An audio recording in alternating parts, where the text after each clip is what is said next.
안녕하십니까. 저는 재무설계 전문회사인 TMB 어드바이저의 손우철 지점장이라고 합니다. 오늘부터 한국은행 부채 솔루션이라는 주제로 방송을 이어나갈 텐데요. 가계부채 천조 시대다라고 얘기를 합니다. 이렇게 가정경제가 어려워지는 상황에서 우리가 어떤 솔루션을 가지고 어떻게 대처해야 될지 오늘부터 그 해법에 대해서 찾아보도록 하겠습니다.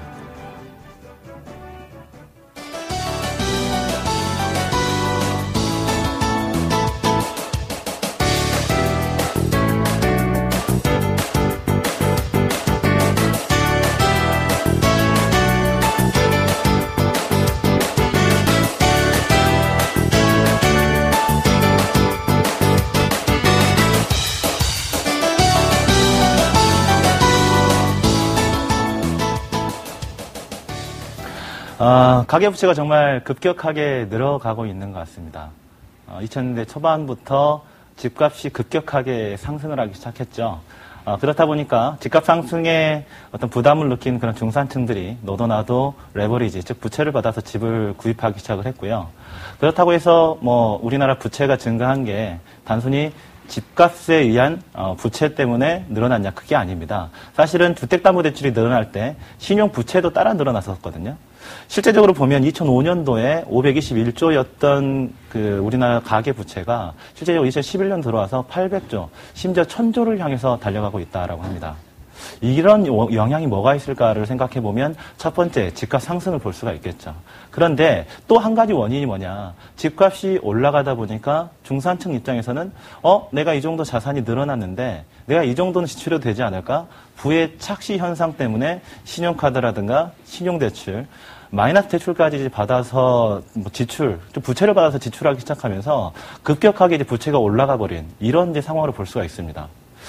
요즘 이제 전세가가 급격하게 올라가는 걸 보고 또다시 집값이 올라가지 않을까라고 이제 생각하는 경향들이 있는데요. 저는 좀 견해가 다릅니다. 왜 그러냐면 실제적으로 2010년부터 2011년도에 이르기까지 오히려 주택담보대출은 그다지 크게 오르지 않는 이런 상황이었거든요. 전체적인 담보대출 추이가요. 그 원인이 뭐냐면, 이제는 담보대출, 주택 가격에 의해서 내가 돈을 벌기 위해서 대출을 받아서 집 살 사람은 사실 다 샀다라고 봐야 됩니다. 전세가가 올라갔기 때문에 단순히 집값이 올라갈 것이다라고 예측하는 건 약간 무리가 있는 것 같은 게 왜 그러냐면, 실제적으로 아직까지 미분양 주택이 많이 널려 있다라는 거죠. 그러니까 집을 살 수 있는 사람들은요, 누구나도 살 수 있는 구조가 되어 있는데 왜 못 사냐? 집값이 너무나 높다. 그래서 이제는 내가 대출을 받아가지고 집을 살 수 있는 여건을 가지는 이런 부분들이 많이 떨어져 있다라는 거죠. 이렇다 보니까 집값은 떨어지게 되고 전세가는 오르게 되는 이런 현상들이 좀 반복이 되고 있다라는 거거든요. 이러다 보니까 실제적으로 가계부채, 우리의 가계부채나 가처분 소득을 논다라고 봤을 때. 한국의 어떤 가처분 소득 대비 가계부채 비율은 153% 정도가 되고요. 그 다음에 GDP 대비 가계부채 비율은 86%입니다. 심지어 미국보다 사실 높은 수치다라고 이제 볼 수가 있다라는 거죠. 여기에 일시상환 비중이 41%나 되고 주택담보대출에서 변동금리 대출이 차지하는 비중이 약 한 95% 정도가 됩니다. 즉 무슨 얘기냐. 현재 가계부채가 급격하게 증가되어 있는 이런 상황에서 금리까지 올라가 버리게 되면 실제적으로 우리나라 가정이 부담해야 될 어떤 그런 위험성들이 크게 높아질 거다. 이런 우려를 하지 않을 수가 없다라는 거죠. 이러한 우려를 기반으로 해서 저희가 이제 사실은 이제 리서치 회사와 대동을 해서 부채와 관련된 인식 조사도 해보고 솔루션을 개발했는데요. 오늘은 이제 그런 것들을 소개할 수 있는 그런 자리가 됐으면 좋겠습니다. 부채 솔루션의 어떤 조사 개요에 대해서 먼저 이제 설명을 드리도록 하겠습니다. 조사 목적은 부채에 대한 인식도 한번 파악을 해보고요. 부채 수준이 어느 정도 되는지 전문적으로 유용한 부채 솔루션 개발을 위해서 기초 자료를 한번 수집을 했습니다. 서울 및 부산, 대구, 광주, 대전의 5대 광역시 거주자 만 25세에서 49대 직장인 1000명을 대상으로 일단 시작을 했었고요. 조사 방법은 설문지를 통한 온라인 서베이를 했었습니다. 그래서 주로 우리가 조사한 내용이 뭐냐. 과연 사람들이 가지고 있는 대출에 대한 금액이 어느 정도 되는지, 그리고 연 가구 평균 자산 대비 부채 비중이 어느 정도 되는지, 그리고 월간 현금 흐름 상황에서 내가 어느 정도 벌고 있고 어느 정도 지출을 하는데 거기에 따라서 내가 이자를 지출하고 있는 부분이 어느 정도 되는지 이러한 부분들에 대한 부분들을 분석을 해서 여기에서 솔루션을 제시하는 그런 형태로 조사가 진행됐다라고 생각을 하시면 됩니다. 그래서 조사 기간은 2010년 12월부터 1월까지였고요. 이걸 근반으로 해서 솔루션을 개발을 한 기간이 약 한 2011년 5월까지 진행이 됐었습니다. 그래서 총 다 9가지의 부채와 관련된 모델을 만들어내게 됐고요. 이 9가지 모델을 이제 오늘부터 이제 여러분들에게 시연하는 이제 이런 계기가 되겠죠. 그래서 이제 오늘 보면 재밌는 여러 가지 조사 결과를 한번 보실 수 있을 걸로 생각이 듭니다. 일단 부채 인식에 대한 조사부터 한번 살펴볼까요? 일단 보면요, 금융기관을 통해서 내가 돈을 빌렸다 이런 분들은 주로 보면요, 약 한 97% 정도를 자신의 부채라고 인식을 하고 있었습니다. 그러니까 적어도 은행에서 내가 돈을 빌렸다, 아니면 내가 대부업체를 통해서 내가 돈을 빌렸다 이런 분들은 적어도 그거는 이제 나의 대출이다라고 생각을 하는 경향이 있는데요. 의외로 보면 신용카드를 이용해서 받은 카드론이나 현금 서비스는 부채로 인식하는 비율이 91%였죠. 지금 무슨 얘기냐? 현금 서비스나 카드론을 가지고 내가 부채로 인식하지 못하는 비율이 10명 중에 1명이다라는 겁니다. 단기 신용부채임에도 불구하고 그걸 이제 부채로 인식하지 못하는 비율이 10%라고 하는 거는 정말 높은 수치라고 볼 수가 있는 거고요. 더구나 또 재밌는 게 뭐냐? 자동차 할부가 나의 부채다라고 느끼는 비율이 82%로 사실 매우 낮았습니다. 10명 중에 2명이 자동차 할부는 내 부채가 아니다. 이건 그냥 내 자산이다라고 생각을 하고 있다는 거죠. 근데 이게 재밌는 게요. 아래쪽을 놓고 보시면은 자동차 할부에서 25세에서 29세를 좀 보시면 재미있는 결과가 나오는데 특히나 이러한 부분들이 25세, 29세에서 약 78.7% 정도만 자동차 할부를 나의 어떤 부채로 인식하고 있었다라는 거죠. 요즘 들어 보면요, 어떻게 보면 자동차가 나의 어떤 어떤 폼을 내는 이런 부분인 것 같아요. 그래서 실제적으로 미혼분들을 상담하다 보면 어떻게 자동차 없이 데이트를 합니까? 뭐 이런 식의 얘기도 하고요. 그리고 사회 초년생들이 심지어 뭐 준중형차를 할부로 이렇게 신차로 뽑아버리는 이제 이런 경향들이 있는데 사실은 과연 이게 뭐냐라는 거죠. 과연 내가 자동차를 할부로 사는 게 나한테 도움이 되는 일일까? 실제적으로 할부의 다른 말은 농담 삼아 얘기하면 생빚이라고들 얘기를 하거든요. 그러니까 즉 생빚을 통해서 나의 부채를 사고 있음에도 불구하고 그 부채는 나의 부채가 아니다. 그건 나의 자산이다라고 잘못 인식하고 있다는 겁니다. 근데 이 자동차에 대한 부분은 정말 위험한 발상입니다. 감가상각에 대한 얘기를 잠깐 해드리면요. 제가 이제 한 2007년도 정도에 지인이 소나타를 산 적이 있었습니다. 이제 소나타 산 적이 있었는데, 한 2천만 원 돈을 주고 1년 만에 팔았어요. 그래서 사실은 거의 한 25% 정도의 감가상각률로 한 1,500만 원도 제대로 받지 못하고 그 차량을 판매를 했는데, 한번 보자라는 거죠. 감가상각. 즉, 1년 만에 차량 가격이 25%가 떨어졌습니다. 그럼 그분은 1년 만에 어떻게 됐냐. 500만 원을 그냥 손해보신 거잖아요. 500만 원을 한번 365로 나눠보시죠. 하루에 15,000원씩 그냥 길바닥에 버리고 다니신 거거든요.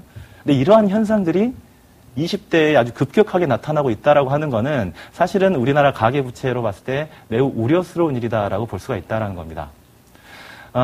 사실은 이제 여성분들, 남성분들이 아무래도 좋은 차 있고 신용카드로 사용해가지고 마시는 것도 좀 같이 좀 데이트 비용으로 쓰기도 하고 이왕이면 명품 가방 선물해준 남자 너무나 좋겠죠. 하지만 다시 한번 생각해 보시기 바랍니다. 바로 그런 분들이 알고 보면 파산 직전일 수도 있다라는 사실이죠. 또 이제 재밌는 걸 보면요. 가장 낮은 게 뭐였냐. 신용카드를 이용한 500만 원 미만 할부 서비스. 이러한 것들은 부채로 인식하는 비율이 80% 정도밖에 되지 않습니다. 가장 적은 비율이거든요. 그러니까 이제 너무나 신용카드 할부 거래를 통해서 명품 가방을 사거나 여러 가지 것들을 사는 것들이 너무나 익숙해져 있는 시간이 아닌가 싶습니다. 또 재밌는 사항을 하나 말씀드리면요. 한번 네모 박스를 한번 보시면 좀 좋을 것 같은데요. 아래쪽에 있는 네모 박스 보면 25세에서 29세에서 지인에게 빌린 돈의 비율이 가장 낮다라는 거죠. 67.3%가 나의 부채라고 인식하고 있지만 무려 거의 30% 이상, 33% 정도가 어떻게 되어 있냐. 33% 정도가 나의 부채가 아니다라고 인식하고 있다라는 겁니다. 그러니까 실제적으로 보면 뭐 부모님한테 교육 자금을 받는다라거나 뭐 결혼 자금을 받는다라거나 아니면 뭐 여러 가지 자금을 받는 부분에 대해서 나의 부채가 아니다. 이거는 당연히 해줘야 될 거다라고 인식하고 있다라는 거죠. 부모님에게 여러 가지 것들을 받는 것들을 나의 부채라고 인식하지 않는 이러한 시대가 이미 와버렸습니다. 매우 우려스러운 부분인데 이러한 것들을 좀 눈여겨보셨으면 좋겠습니다. 그리고 보유부채 종류를 한번 살펴보시죠. 보유부채, 부채 종류를 살펴보시면 가장 높은 비율이 뭐냐. 바로 마이너스 통장입니다. 가지고 있는 부채 중에서 무려 37.1%가 마이너스 통장을 보유를 하고 있었고요. 그리고 이제 재미있는 게 뭐냐면요. 현금 서비스가 부채 비율로 나와 있는 게 무려 21.5%가 현금 서비스 비율이었습니다. 그러니까 마이너스 통장을 사실은 상당히 많이 사용하고 있고 부채에서도 현금 서비스로 사용하고 있는 비율이 생각보다 많이 높다라는 거죠. 근데 뒤에서도 설명드리겠지만 마이너스 통장 현금 서비스는 사실은 생활비 대용 혹은 유흥자금으로 사용하는 비율이 매우 높다라고 봤을 때 이러한 부분들은 뭐냐? 바로 우리들이 자제력 관리에서 매우 실패하고 있지 않는가라는 생각이 듭니다. 근데 마이너스 통장을 좀 살펴보면요. 이게 좀 재밌는 그런 경향이 있거든요. 사실 이제 현장에서 재무 상담하다 보면 주택담보대출이나 신용대출 같은 경우는 불편해서 빨리 상환해야지 이렇게 생각하시는 경우들이 사실 많이 있거든요. 당연하죠. 왜냐 주택담보대출 아무래도 원리금 상환하는 비율이 많을 테니까 그런 것들은 어떻습니까? 내가 매달 돈을 꼬박꼬박 갚아야 되는 이런 경우들이 많이 있고요. 신용대출도 마찬가지입니다. 그래서 내가 매달 내가 갚아야만 한다. 이자도 나가고 뭐 원리금 상환돼야 되고 너무 힘들기 때문에 야 이거 빨리 갚아버려야지 이런 생각이 드는데요. 마이너스 통장은 어떻죠? 혹시 가지고 있으신 분들 한번 보시죠. 언제 받으셨습니까? 상환을 하고 계세요? 아니면 오히려 한도가 늘어나셨습니까? 이런 부분들은 좀 우리가 좀 고민을 해봐야 됩니다. 마이너스 통장은 처음 받을 때는 좀 깨림칙하죠. 야, 내가 굳이 이런 생활비를 사용하는 데 있어서 내가 마이너스 통장까지 개설해서 내가 사용해야 하지? 처음 받을 때는 매우 꺼림칙하지만 이게 조금만 1년 지나고 2년 지나면요. 생활의 일부가 돼버려요. 그래서 신용카드는 신용카드대로 쓰고요. 마이너스 통장도 마이너스 통장대로 쓰고 그리고 어떤 경향까지 생기냐. 심지어 마이너스 통장에 무감각해지는 경향까지 발생합니다. 그래서 통장을 쳐다보기 싫으면서 그냥 쓰고 있는 거예요. 왜요? 알아서 제해지잖아요. 마이너스 통장의 한도를 보고 내가 1,000만 원 한도가 있다고 2,000만 원 한도 있다고 그런 부분들에 대해서 너무나 든든해하지 마셨으면 좋겠습니다. 우리가 든든해해야 될 게 뭐냐면요. 실제적으로 마이너스 통장에 있는 돈을 보고 든든해하는 게 아니고 사실은 알고 보면 우리가 가지고 있는 비상 예비 자금에 있는 통장을 보고 우리가 좀 든든해야 하는 것인데 실제적으로 마이너스 통장 보유 비율에 보시면 아시겠지만 부채 비율로 봤을 때 무려 37%가 그렇다. 이러한 부분들은 부채의 어떤 구조적인 측면에서 봤을 때 대단히 리스키한 게 아닌가 그런 생각이 좀 듭니다. 그리고 주택담보대출 비중을 좀 보면요. 40에서 44세, 그리고 45세에서 49세 정도에서 주택담보대출이 오히려 늘어나는 경향들이 있거든요. 이게 뭐냐. 결국은 베이비붐 세대로 볼 수 있는 그러한 분들이 내 집 마련을 통해서 집을 늘리는데 이게 자기 집이 결국은 아니다라는 사실입니다. 아직까지는. 왜요? 오히려 내 집은 커지고 내가 가지고 있는 자산은 늘어났지만 아직까지 주택과 관련한 담보대출은 존재한다라는 거죠.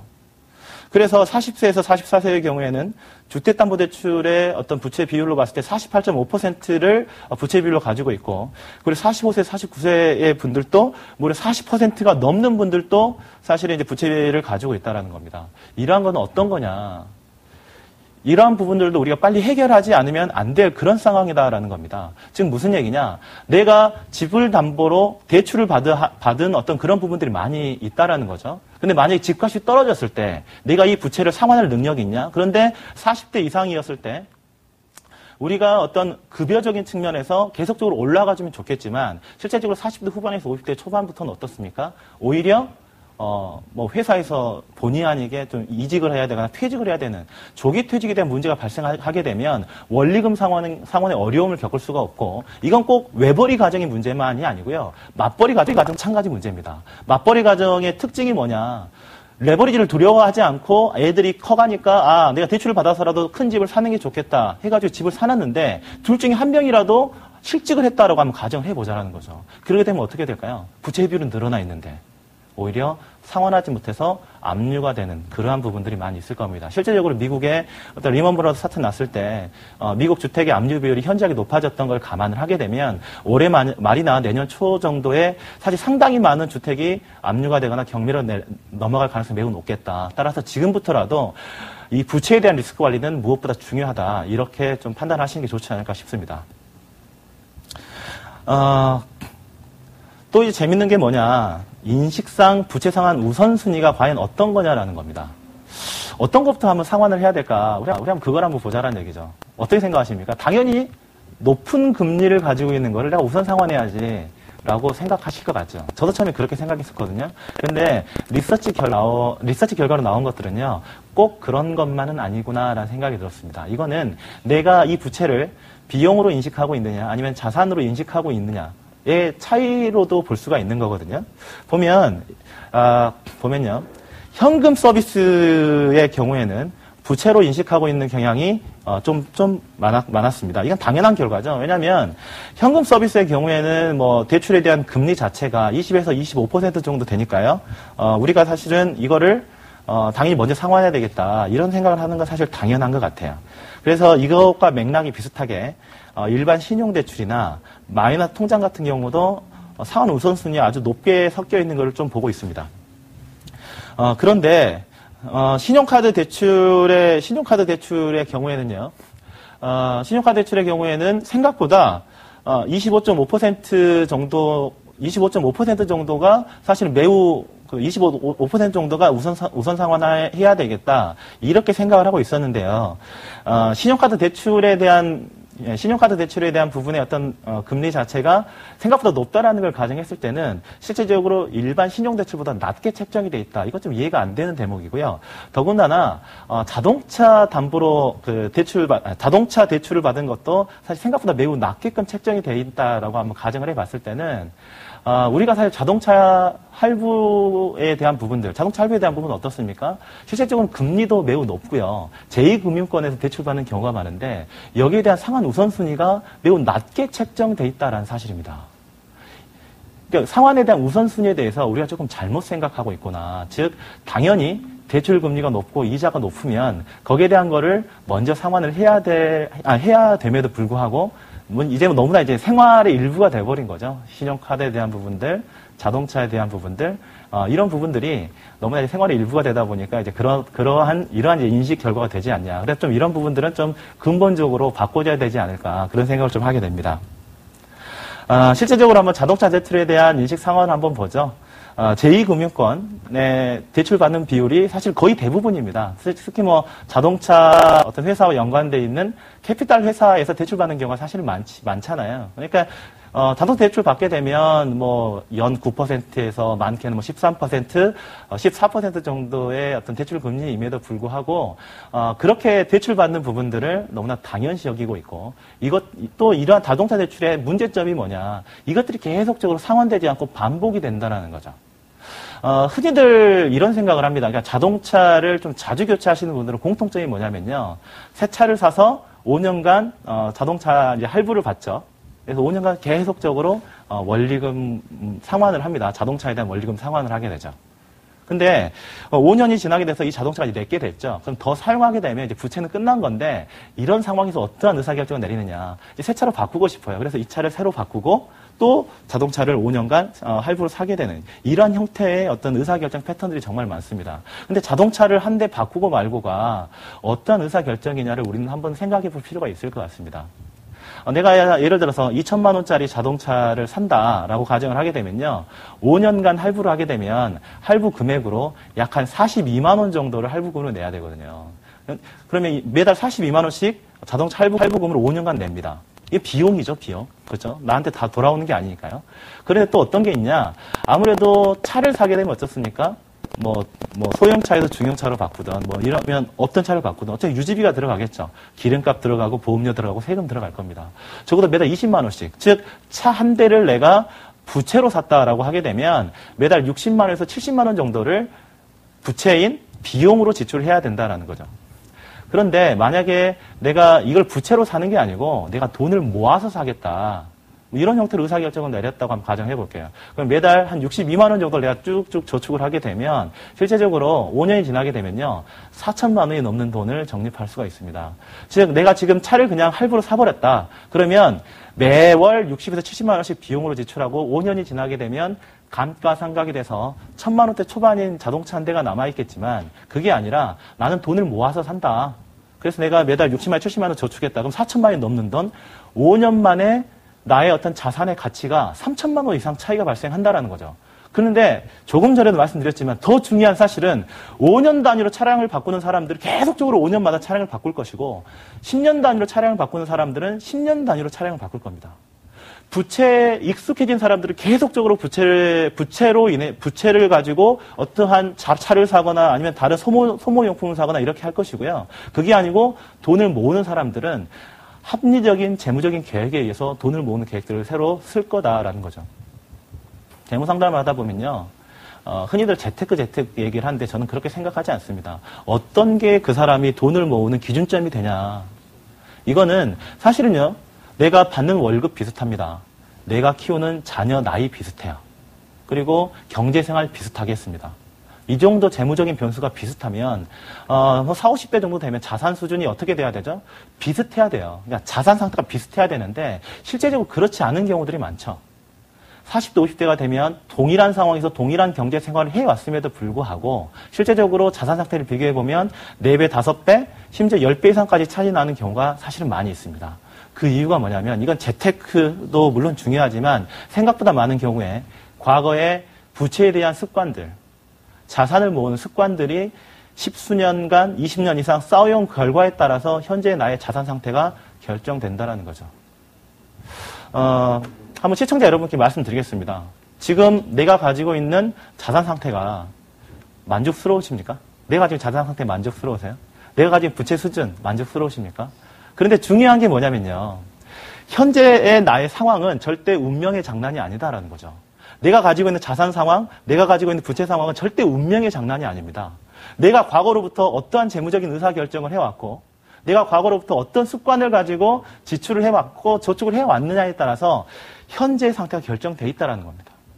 따라서 과거와 현재는 바꿀 수가 없지만 하지만 한 가지 희망적인 건 뭐냐. 미래는 바꿀 수가 있습니다. 그래서 다시 한번 이 방송에 좀 집중을 해주셨으면 좋겠습니다. 부채 종류별 어떤 그 대출 목적을 보면, 이것도 마찬가지로 재미있는 어떤 그 설문조사, 리서치 결과로 좀 볼 수 있을 것 같습니다. 일반 신용대출의 목적을 보면요, 그래도 투자가 1순위인 걸 확인할 수 있고, 직장인 신용대출의 경우에도 주택 구입이나 전세 비용 마련, 즉 이것도 마찬가지로 투자가 1순위로 볼 수가 있겠죠. 그러니까 내가 신용대출을 받더라도 이거는 나의 주거적인 어떤 업그레이드를 위해서 받는다라는 측면에서 근데 이건 자산으로도 볼 수가 있을 것 같습니다. 왜냐하면 부채 자산이니까요. 부채가 이제 자산에 편입된 그런 케이스니까요. 그런데 또 재미있는 게 뭐냐. 신용대출에서요. 나는 투자를 하기 위해서 신용대출을 받았다는 비율도 생각보다 높다라는 거죠. 일반 신용대출의 경우에는 일반 신용대출 경우에 약 10% 정도가 투자를 위해서 대출을 받았다라고 응답을 했었고요. 직장인 신용대출은 약간 금리가 조금 낮다 보니까 약간 17% 정도가 투자를 위해서 대출을 받았다라는 겁니다. 하지만 이거는 실제적으로 보면 투자의 근본적인 원칙에 위배된 거다라는 사실이죠. 이게 무슨 얘기냐. 일반적으로 이건 계속적으로 반복되는 얘기지만 합리적인 부채의 기준은 7, 30, 30 기준으로 갑니다. 7, 30, 30 기준이 뭐냐. 첫 번째 7은 대출금리가 연 7% 전후에 있느냐라는 겁니다. 즉 대출금리가 연 7% 이하이게 되면, 연 7% 이내이면 이건 건전한 부채로도 볼 수가 있다라는 거죠. 그런데 대출금리가 만약에 연 7%를 넘어가게 되면 이거는 반드시 상환해야 될 부채거든요. 그런데 일반 신용대출은 어떻습니까? 기본적으로 연 10%, 물론 이제 신용도가 좋으신 분들은 7% 안쪽으로 들어오신 분들도 물론 있겠지만 대부분의 경우에는 9에서 10% 넘어가는 경우가 많다라는 거죠. 그러한 대출을 받아서 내가 투자를 해서 연 7%가 넘는 어떤 수익을 바라겠다라는 거는 사기는 투기적인 성향에 가까운 거다. 따라서 내가 만약에 신용대출을 받아서 투자를 하겠다라는 생각은 조금은 좀 접어두시는 게 좋지 않을까라는 결과를 사실 여기서도 볼 수가 있습니다. 그리고 또 이제 재밌는 사실은 또 이제 아래에서도 볼 수가 있는데요. 마이너스 통장의 어떤 그 사용 목적과 보험담보대출의 사용 목적이 생각보다 유사하더라라는 겁니다. 이거는 생활 목적의 경우가 다분하다. 즉, 우리가 마이너스 통장을 받는 목적이 다른 게 아니고 식생활비 혹은 유흥비로 사용되는 확률이 매우 높다라는 겁니다. 그러니까 결국은 여기에서 우리가 그 계속적으로 강조되는 부분이 자제력 관리에서 실패하고 있다. 즉, 나의 어떤 지출에 대한 내가 소득이 예를 들어서 지출이 늘어나고 소득이 준다. 그러면 내 소득이 줄어듦에 따라서 지출을 줄여주는 게 당연한데 실제적으로 그게 아니고 소득은 줄어들더라도 높아진 지출을 줄이기는 너무나 싫다. 그래서 결국 선택하는 게 뭐다? 마이너스 통장이든 아니면 신용카드든 이런 걸 사용해서 생활 수준을 줄이려 하지 않는다라고 하는 거죠. 즉, 빚을 내서 생활 수준을 유지하는 게 너무나 일상화가 돼버렸다라는 겁니다. 더구나 보험 관련돼서도 마찬가지죠. 항상 보면, 경기가 어려워질 때 가장 먼저 해약이 되는 게 뭐냐? 바로 보험 상품입니다. 그 보험 상품의 경우에 근데 어떤 거냐? 사실은 이러한 보험 상품을 우선적으로 해약을 하기 때문에 사람들이, 사실 보험 상품을 그다지 선호하지 않는 경우도 있는데요. 근데 한번 보험의 어떤 기본적인 취지에 대해서 한번 살펴보자라는 거죠. 보험에는, 두 가지가 있죠. 저축성 보험이 있고, 보장성 보험이 있는데, 일반적으로 저축성 보험은 자산으로 보고, 보장성 보험은 비용으로 보는 게 일반적입니다. 그게 무슨 얘기냐면요. 저축성 보험은 그래도 연금 같은 거니까, 내가 지금 보험료를 지출하지만 언젠간 나에게 돌아오니까, 사실 이건 이제 연금성 자산으로 볼 수가 있는 건데, 보장성 보험은 어떤가요? 내가 지금 돈은 내고 있지만, 내가 보험사고가 발생하지 않으면, 내가 별로 돌려받는 게 없죠. 그러다 보니까 어떻게 되냐. 결국 경기가 어려워지고 내 소득 능력이 떨어져서 무언가 지출을 줄여야 되는데 지출을 줄일 때 할 수 없이 제일 먼저 줄이는 게 내가 그동안 혜택 받아본 적이 별로 없는 질병보험이나 상해보험 같은 보장성 보험을 줄이게 되어 있습니다. 그리고 또 하나 만약에 해약하기가 좀 꺼림칙하다. 그렇게 되면 그걸 담보로 대출을 받아서 생활비로 쓰고 있는 거죠. 이러다 보니까 이제 문제가 되는데, 그런데 일반적으로 이제 현장에서 상담을 해서 보험과 관련된 약관 대출이라든가 어떤 이러한 형태의 대출을 받거나 중도 인출을 많이 받는 사례들을 보면 사실은 보장성 보험이 과다하게 가입되어 있는 경우들을 사실은 많이 봅니다. 보장성 보험이 과다하게 가입되어 있다. 그러니까 이건 비용이잖아요. 그러니까 비용을 처음부터 많이 쓰고 있는 거죠. 아무래도 지인이 어떤 이러한 그 보험을 가입해라라는 이런 형태로 조언을 해서 이제 가입하는 그런 경우도 있었을 거고요. 그죠? 그러니까 이렇게 하나둘씩 가입한 보험들을 결국 해약하지 못해서 끌고 가다가 결국은 담보대출밖에 받을 수 없는 상황. 따라서 이러한 부분들도 합리적인 기준에 의해서 리모델링이나 보유부채를 줄일 수 있지 않냐 그런 생각이 듭니다. 부채 종류별 대출 목적을 다시 한번 보겠습니다. 이건 이제, 현금 서비스나 카드론, 그리고 이제 신용카드 이런 것들인데요. 재밌는 게 뭐냐. 신용카드로 지출되는 가장 큰 부분들이 사실은 대부분 생활비, 유흥비였다라는 사실입니다. 결국은, 우리가 이제 할 수 있는 방법들에 대해서 이제는 좀 결단을 내려야 되지 않냐라는 생각이 듭니다. 즉, 내가 카드를 쓰면 쓸수록 나의 지출은 과다하게 된다라는 것들이 이미 통계상으로 나와 있는 거거든요. 그러면 이 신용카드를 근본적으로 없애야 된다라는 사실입니다. 사실 이제 많은 부분들이 이제 그런 부분, 이제 그런 생각들을 많이 하시죠. 어떤 생각들을 많이 하냐. 그래도 이 신용카드를 사용함으로 인해서 내가 혜택받는 것들이 참으로 많다라는 생각을 합니다. 그러니까 아무래도 내가 사고 싶은 게 있을 때 무이자로도 살 수도 있는 거고, 이자를 내지 않고 내가 할부로 살 수도 있는 거고, 신용카드 포인트로도 많이 적립을 해서 나중에 그 신용카드 포인트로도 내가 이제 살 수도 있는 거고, 그죠? 나중에 사용할 수 있는 거고요. 이러한 신용카드를 내가 왜 신용카드 사용하면 신용도가 올라가잖아요. 이걸 왜 사용하지 못하게 합니까? 라고 저한테 많이 얘기를 하지만 신용카드는 근본적으로 우리의 지출 습관을 근본적으로 바꿉니다. 즉 가지력 관리에 이제 실패하게 되는 케이스가 사실 신용카드 때문인데요. 한번 여쭤볼게요. 월급날이 즐거워야 되지 않습니까? 월급날이 즐거워야 되는데 요즘 들어서는 많은 직장인들이 월급날이 다가올수록 즐거운 게 아니고요. 오히려 스트레스를 받아 하시죠. 왜 스트레스 받아 하시죠? 사실 그 월급이 내 월급이 아니에요. 이미 카드 살 겁니다. 이미 국민카드 살 거고요. 뭐 삼성카드 살 거고요. 뭐 특정 카드사를 제공해서 죄송하지만요. 모든 카드 사들 거죠. 내가 가지고 있는 카드, 신용카드사.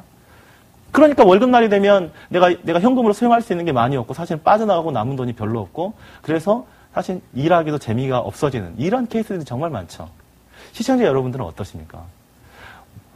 월급날 다음 날에 내 월급이 그대로 있어야 되는데 어딘가 사라져버리고 없는 이제 이런 케이스들이 너무나 많다라는 거죠. 신용카드 사용액은 단기 신용부채다라는 사실을 반드시 명심하셔야 됩니다. 미국의 경우를 봤을 때 개인 파산 신청자 수의 67%가 사실 신용카드를 직접적인 원인에 의해서 부채가 발생한 그런 케이스다라고 보시면 되는 거거든요.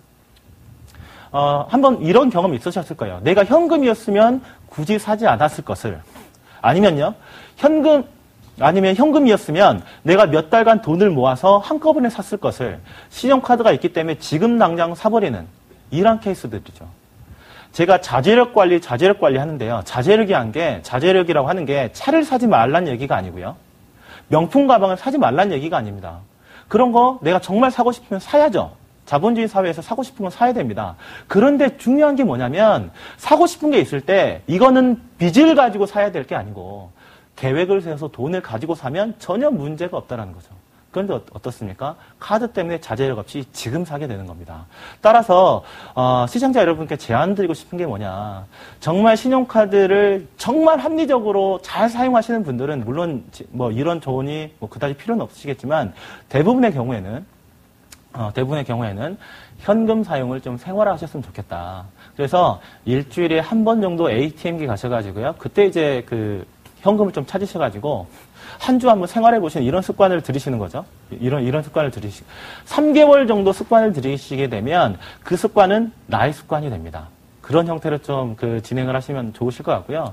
정현금 사용이 어렵다라고 하시면은 요즘에 체크카드가 너무나 이제 잘 사용이 되고 있잖아요. 체크카드가 너무 잘 사용이 되고 있기 때문에 한 달에 예산을 반드시 세우셔가지고요.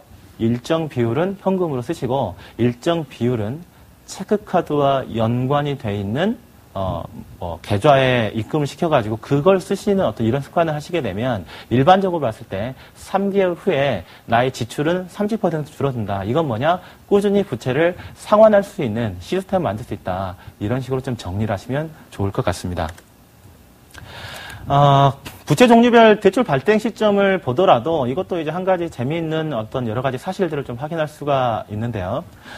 일반 신용대출의 경우에 보시게 되면 이사가 1순위가 되는 거죠. 즉 이사를 할 때 일반 신용대출이 좀 늘어나는 경우가 사실 많이 있고요. 학자금 대출은 물론 마찬가지로 이제 교육할 때 이제 늘어나게 되는 거죠. 마이너 통장은 결혼.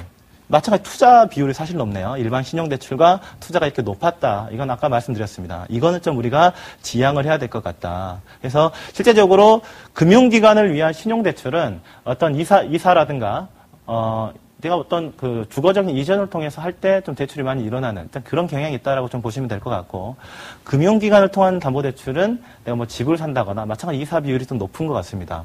그리고 현금 서비스나 어떤 이런 부분들을 봤을 때 신용카드를 이용한 신용대출 경우에는 역시 취미 오락 유흥 비율이 조금 높지 않냐 그런 생각이 듭니다.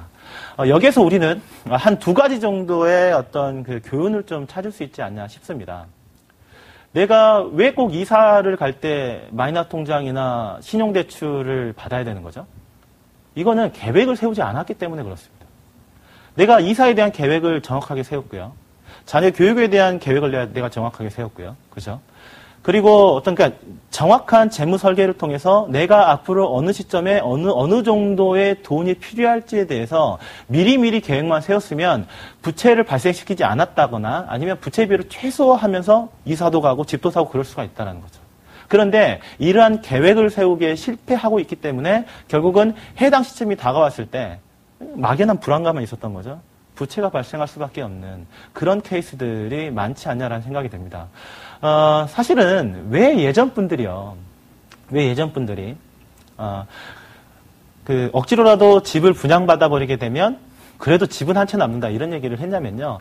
이건 이제 목표를 세우라는 것과 사실 이제 똑같은 개념이었습니다. 이런 방법을 추천드리는 건 아니지만 예전의 경우에는 뭐 주택 분양가가 높지 않았을 때는 억지로라도 주택을 분양받아 버리게 되면 어떻죠?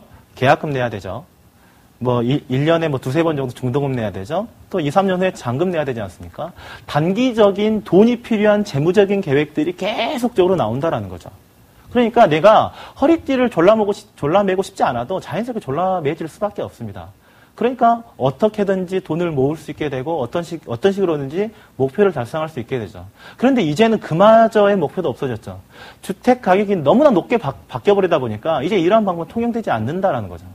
희망이 없어지기 때문에 목표를 세우지 않고 그러다 보니까 생활비, 신용카드를 사용하면서 지출을 좀 쉽게 하게 되고, 그죠?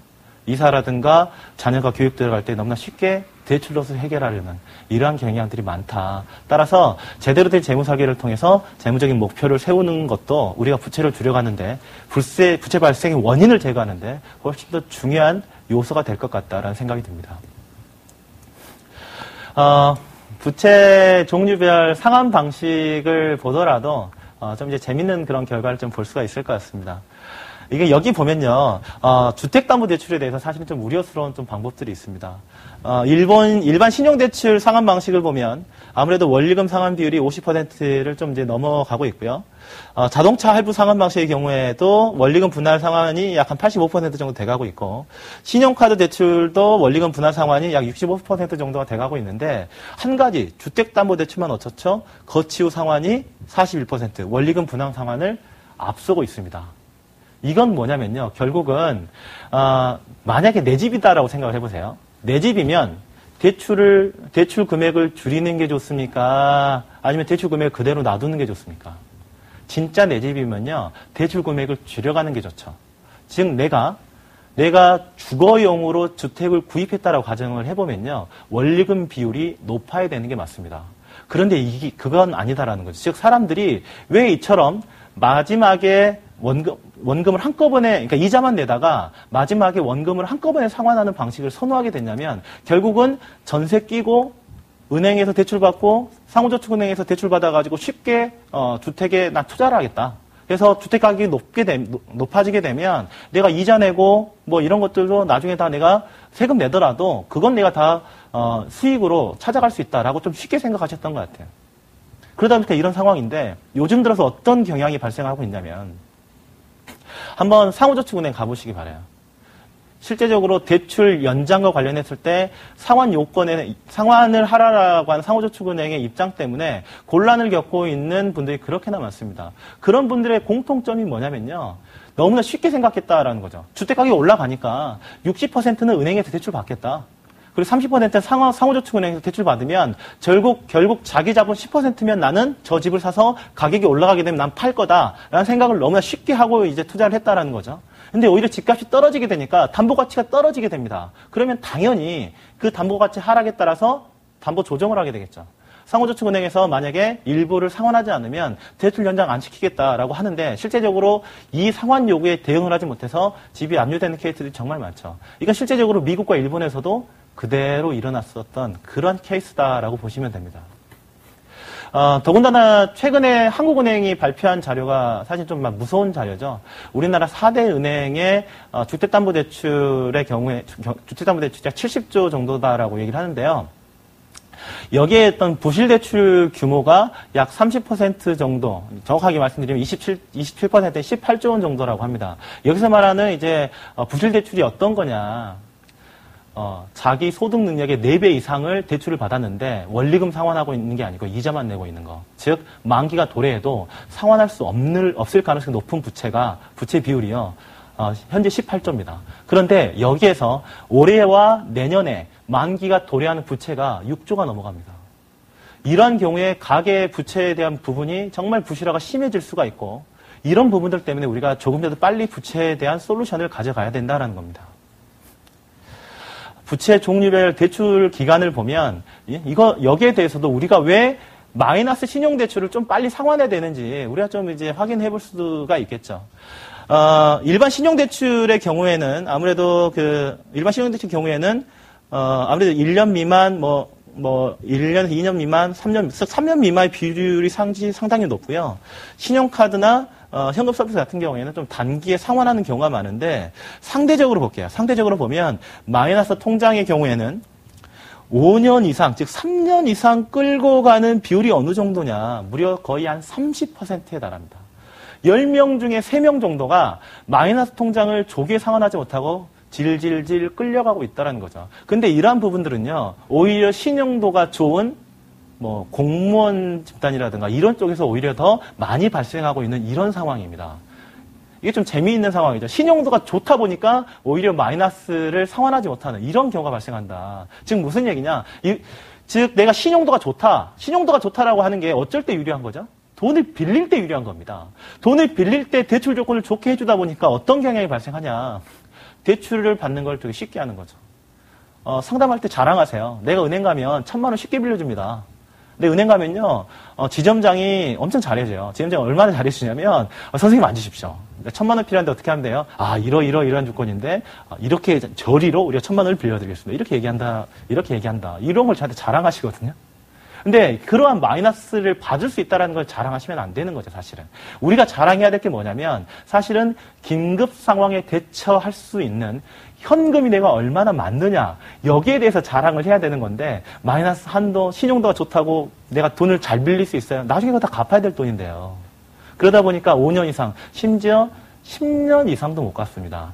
따라서 여기에서 우리가 발견할 수 있는 교훈이 뭐냐. 마이너스 통장은 반드시, 만약에 있다라고 한다면은 2년 내지 3년 안에는 반드시 갚아야 될 돈이다. 그렇지 않으면 절대 못 갚습니다. 절대 못 갚기 때문에 마이너스 통장이 있을 경우에는 적어도 2년 내지 3년 정도 정말 냉정한 플랜을 가지고요. 부채 상환을 적절하게 할 수 있는 그런 플랜을 가져가야 될 것 같다라는 생각이 듭니다. 현재 자산 대비 부채 규모를 봤을 때요. 이거는 이제 우리가 조사한 결과도 사실 2010년도에 통계청이 발표한 자료와 거의 유사했었습니다. 우리가 조사한 자료에 따르면 현재 우리나라 가정의 자산은요, 총 자산은 3억 6천만 원 정도 수준이고 여기에 부채는 6천만 원 정도 수준이었습니다.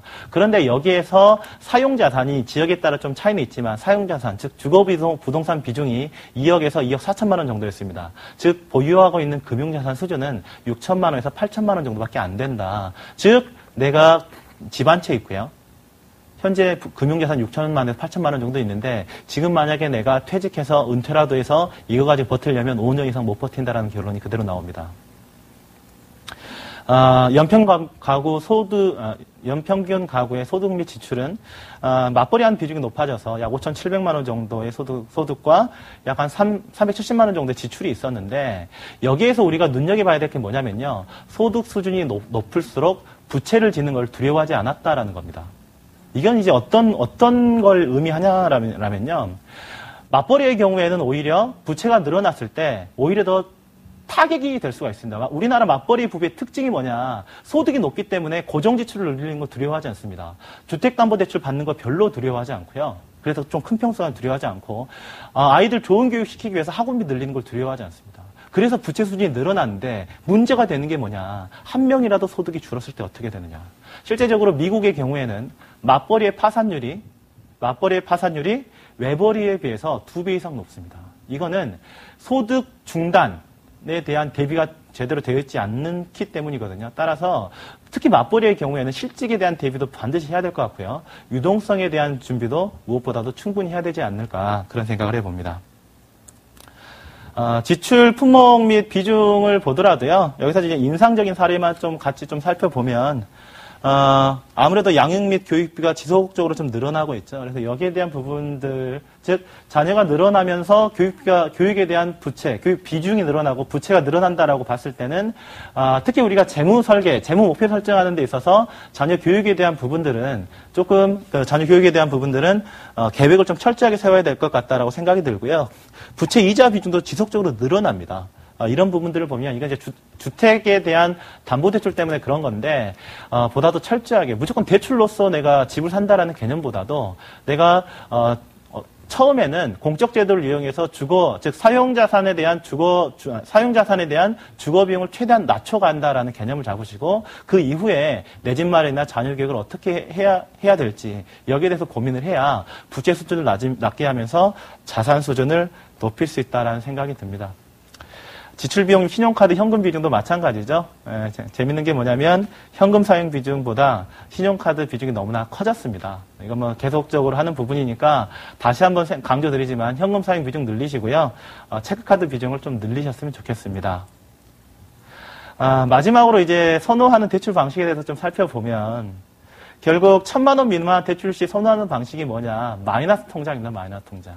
즉 높은 대출로 그냥 쉽게 받아버린다라는 거죠. 이건 이제 금융상품에 대한 지식이 없기 때문에 그런 건데, 우리가 우선적으로 봤을 때 7%, 그 다음 30에 대한 기준을 말씀드렸습니다. 7은 7% 이내의 대출 금리냐, 30에 대한 부분들은 총 자산 대비 대출 비중이 30% 이내이냐, 마지막 30은 월 소득 대비해서 원리금 상환 비율이 30% 이내이냐에 대한 부분인데, 반드시 여기에 대한 부분들은 맞춰주셨으면 좋겠습니다. 그래서 우리나라 가정, 부채가 늘어나는 이유를 좀 한번 살펴보면요. 결국 이러한 이유 때문에 그렇습니다.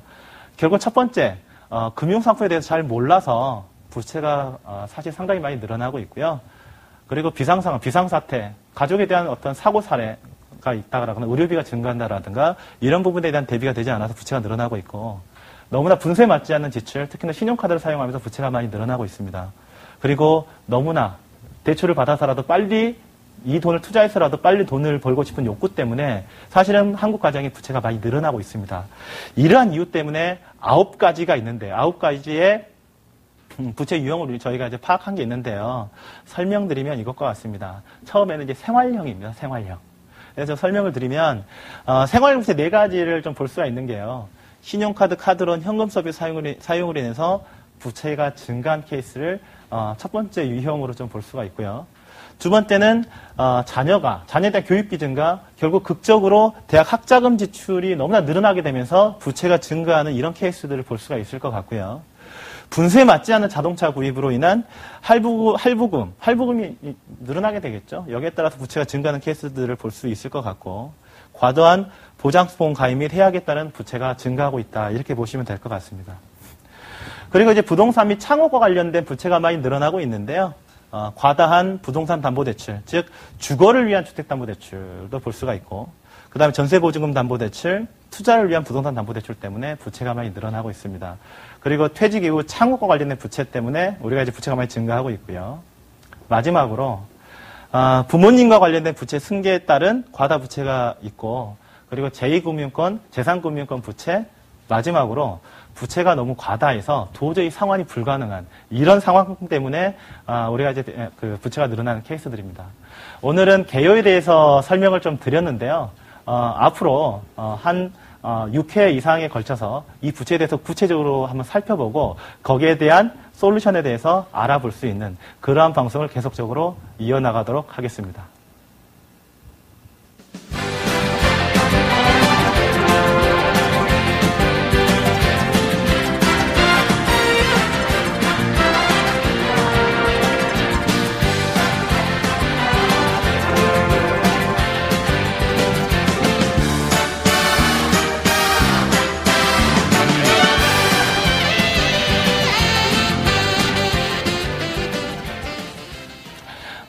가계부채 천조시대 다들 너무 힘드실 것 같습니다. 여기에 대한 솔루션을 파악하는 오늘 개요 시간이었고요.